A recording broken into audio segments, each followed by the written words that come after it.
오늘은요, 아주 특별한 미래 동화 한 편을 열어볼까 합니다.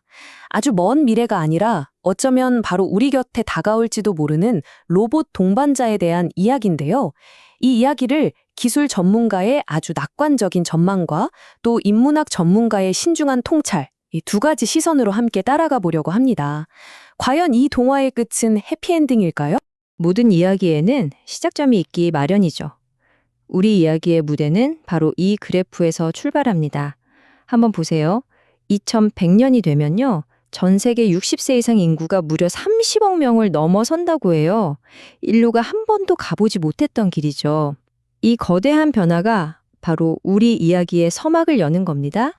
유럽 쪽으로 시선을 한번 돌려보면요. 이 변화가 훨씬 더 피부에 와닿습니다.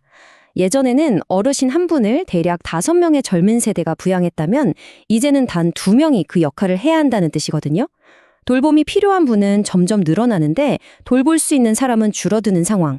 이게 바로 우리 이야기의 첫 번째 갈등인 셈이죠. 자, 그럼 본격적으로 이야기의 제1막을 열어보겠습니다. 제목은 점점 더 현명해지는 세상이에요. 우리는 이 엄청난 인구 변화를 그저 문제라고만 볼 게 아니라 인류의 지혜와 창의력을 시험하는 하나의 거대한 도전으로 한번 마주해 보려고 합니다. 그래서 우리가 던져야 할 질문은 바로 이겁니다. 노인 인구는 늘고 돌봄 인력은 줄어드는 이 상황에서 어떻게 하면 우리 모두가 또 우리의 부모님 세대가 존엄성을 지키면서 나에 들어갈 수 있을까? 이 질문에 대한 답을 찾아가는 여정, 지금부터 시작합니다. 자, 이제 이야기의 분위기를 한번 바꿔볼까요? 제2막, 동반자 관계의 약속입니다. 먼저 기술 전문가의 시선으로 이 거대한 도전에 대한 아주 놀라운 해답을 제시할 주인공을 만나보겠습니다. 네, 바로 로봇입니다. 기술 전문가들이 선보이는 주인공은 바로 사회적 보조 로봇, 줄여서 SAR이라고 부르는데요. 이건 힘쓰는 일꾼 같은 로봇이 아니고요. 오히려 다정한 말봇에 가깝습니다. 물건을 들어주는 대신 마음을 들어주고 대화나 교감을 통해서 우리 곁을 지키도록 설계된 아주 특별한 친구인 거죠. 그중에서도 이 포옹형 통합살이라는 건 정말 특별해요. 푹신한 쿠션을 껴안는 것처럼 편안한데 그 안에는 약 먹을 시간을 알려주고 건강 상태를 체크해주는 똑똑한 비서 기능이 들어있다고 상상해보세요. 따뜻한 위로랑 스마트한 도움을 동시에 주는 거죠. 자, 그럼 이 친구가 뭘 할 수 있는지 한번 상상해볼까요? 이건 그냥 기계가 아니에요. 좋아하시던 옛날 노래를 틀어주면서 같이 추억에 잠기게 하고 가벼운 농담으로 웃음을 주기도 하고 보고 싶은 손주 얼굴을 화면에 바로 띄워주기도 합니다. 외로운 시간에 말없이 곁을 지켜주는 정말 든든하고 다재다능한 친구가 될 수 있겠죠? 이 표를 보면 로봇의 진화가 얼마나 다채로운지 한눈에 보입니다. 진짜 흥미로운 건요. 로봇마다 각자 특기가 있다는 거예요. 케어 로봇은 섬세한 손이 되어서 물건을 집어주고, 콤파이는 예리한 눈이 되어서 위험한 낙상 사고를 미리 감지하죠. 특히 저 지라프는 멀리 떨어져 있는 가족을 바로 눈앞에 있는 것처럼 데려오는 거의 마법 같은 역할을 합니다. 미래의 돌봄은 이렇게 하나의 모습이 아닐 거라는 거죠. 하지만 말이죠. 모든 동화에는 그림자가 들이오는 순간이 있기 마련입니다. 제3막, 기계 속의 유령입니다. 여기서 인문학 전문가는 기술 전문가가 그리는 장밋빛 꿈이 현실과 딱 부딪혔을 때 우리가 미처 생각지 못했던 복잡하고 어려운 문제들이 어떻게 드러나는지 보여줍니다. 자, 여기서 잠시 숨을 고르고 질문 하나를 던져봐야 합니다.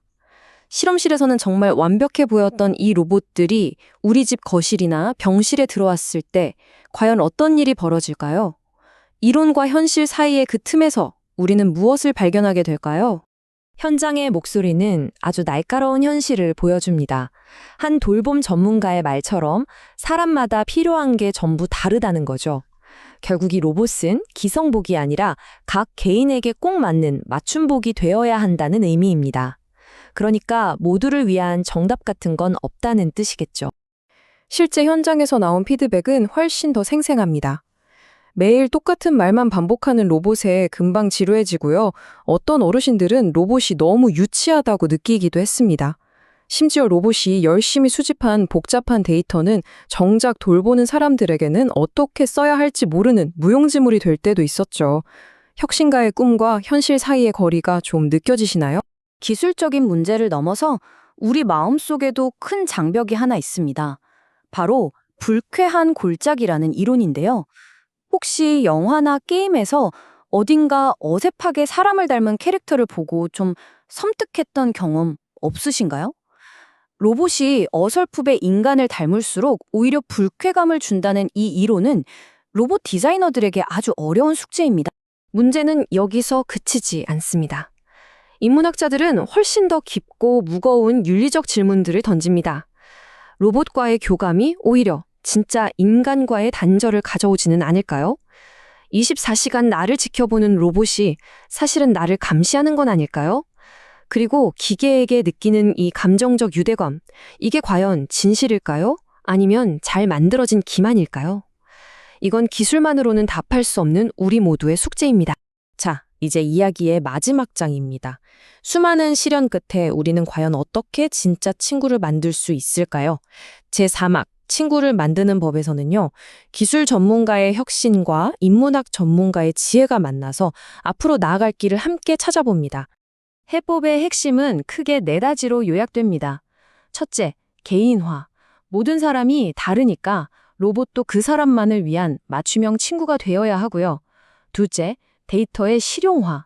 정보가 그냥 쌓이기만 하는 게 아니라 더 나은 돌봄으로 이어지는 다리가 되어야 한다는 거죠. 셋째, 가장 도움이 필요한 핵심 사용자에게 집중하는 겁니다. 모두를 만족시키려다 결국 아무도 만족 못 시키는 실수를 피하기 위해서죠. 마지막으로 한 사람을 위한 단 하나의 로봇, 즉 개인 사용을 통해서 진정한 유대감을 만들고 위생 문제도 해결해야 한다는 겁니다. 이 모든 재현이 가리키는 궁극적인 목표는 딱 하나입니다. 로봇은 결코 인간을 대체하는 존재가 아니라는 것. 오히려 돌보는 사람과 돌봄받는 사람, 그 사이의 인간적인 관계를 더욱 풍요롭게 만드는 든든한 지원 도구가 되어야 한다는 겁니다. 자, 길었던 이야기의 마지막 장에 도착했습니다. 지금까지의 모든 논의를 통해서 우리는 과연 무엇을 기억해야 할까요? 이 로봇 친구 이야기가 왜 바로 우리 모두의 미래 이야기인지 한번 짚어보겠습니다. 오늘 이야기의 핵심 정리해볼게요. 우리는 고령화라는 거대한 도전에 직면했고요. 기술 전문가는 로봇이라는 엄청난 가능성을 보여줬지만 인문학 전문가는 그 이면에 숨겨진 어려운 숙제들을 짚어주었습니다. 그래서 결론은 뭐다? 기술과 현장이 아주 긴밀하게 협업해야 한다는 것. 그리고 그 모든 과정의 중심에는 절대 잊지 말아야 할 가치. 바로 인간의 존엄성이 있다는 겁니다. 이게 핵심이죠. 이렇게 우리의 미래 동화는 아직 끝나지 않았습니다. 대신 우리에게 아주 깊은 질문 하나를 남기죠. 우리는 기계에게 돌봄을 가르치면서 역설적으로 인간다움이란 과연 무엇인지 배우고 있는 건 아닐까요? 이 동화의 결말을 쓰는 건 기술이 아니라 바로 미래를 살아갈 우리 모두의 선택에 달려 있을 겁니다.